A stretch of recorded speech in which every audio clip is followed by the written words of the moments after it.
Se eu tivesse que definir a minha crítica em 3 palavras, elas seriam Ana de Armas. 007 Sem Tempo para Morrer finalmente estreou depois de ser o primeiro filme adiado por conta da pandemia e depois de 59 anos de franquia. Vamos falar sobre isso.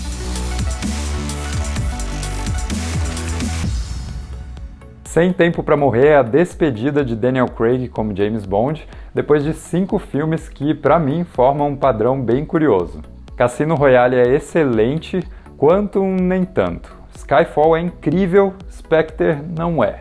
E Sem Tempo para Morrer vem como uma conclusão bem forte para essa que talvez seja a melhor fase da franquia. Tipo assim, eu acho que cada ator que pegou o personagem tem filmes sólidos e outros nem tanto. É assim com Daniel Craig também. Mas a melhor coisa dessa fase é a introdução de uma continuidade que cria um arco bem legal para esse personagem clássico do cinema.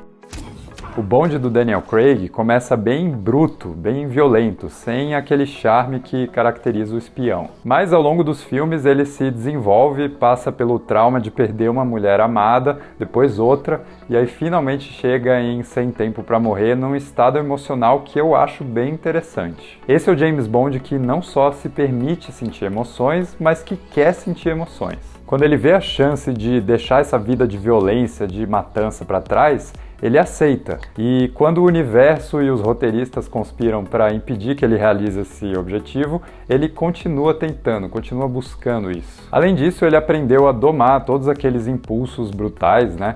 E finalmente traz aquela elegância que a gente já conhece que caracteriza o personagem. Até a ação reflete isso, lembrando que as cenas de ação de Cassino Royale ou Quantum of Solace tinham toda aquela estética de câmera tremida e cortes rápidos, e que ali funcionava muito bem. Mas nesse último filme, dá gosto ver uma linguagem de planos mais longos e abertos que permitem que a gente saiba o que está acontecendo e que refletem também essa maturidade do James Bond. E eu vou dizer que um dos meus momentos favoritos é aquela cena que eles estão dentro do carro blindado, sendo completamente alvejados ali, e o vidro está quase cedendo. Enquanto James decide se pode ou não confiar na Madeleine, o suspense vai crescendo e a tensão também, de um jeito que, cara, quando libera, é muito satisfatório. Já que eu mencionei a Ana de Armas no início, só para reforçar, ela tá incrível com o pouco tempo de tela que tem, justamente porque ela tem uma empolgação, sabe? Uma vontade de fazer parte dessa primeira missão e que lembra muito mais filmes como Missão Impossível do que 007. Já que tem todo um lance ali de a diversão pela diversão em si, que até poderia parecer deslocado do resto do filme, que tem um tom mais emotivo, né, mais melancólico, mas funciona justamente por ser um contraponto ao que vem depois, que daí sim o filme investe nesse peso maior emocional e nesse clima mais solene. Sem contar que a participação dela também faz um aceno bem legal para o filme Entre Facas e Segredos, que ela fez com o Daniel Craig. Ainda tem a Nomi, que assume o código 007 e mostra o quanto aquelas discussões da internet sobre se o James Bond ia ser substituído por uma mulher são, na verdade, bem relevantes, porque o filme nem parece estar muito interessado nisso. Pra mim, é até um ponto meio questionável, tipo, é uma personagem legal, mas ela é muito mal explorada, ela tá sempre chegando atrasada nas missões ou quando o James Bond já tinha resolvido tudo. Talvez seja só uma introdução e eu acho que a franquia seguiria muito bem tendo ela como protagonista caso eles decidissem ir por esse caminho e continuar esse universo que já foi estabelecido. Mas eles não vão fazer isso. De qualquer forma, o holofote está mesmo no James. Tanto que a trama, que é interessante, nunca assume totalmente o foco aqui. Eu estou falando da ameaça da vez, né? O objetivo do vilão, etc.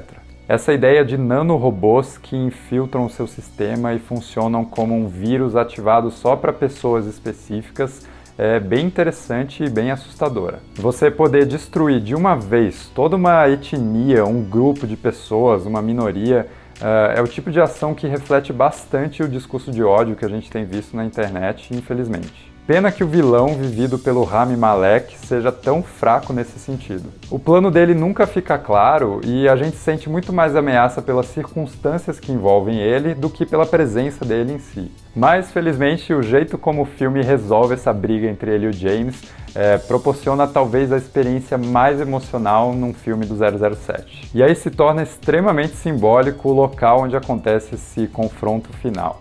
Uma ilha secreta com capangas vestindo roupas de proteção e piscinas tóxicas, que é uma bela homenagem para 007 contra o satânico Dr. Não, o primeiro filme da franquia lá em 1962.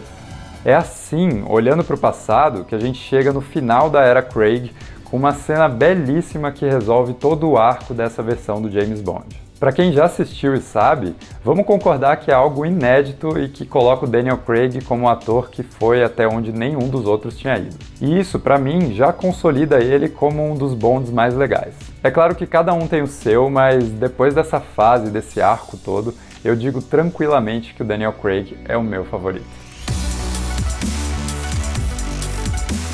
Muito obrigado por assistir, se você gostou deixa um like, se inscreve no canal e comenta embaixo o que você achou desse filme, dessa conclusão e o que você espera para a franquia daqui para frente.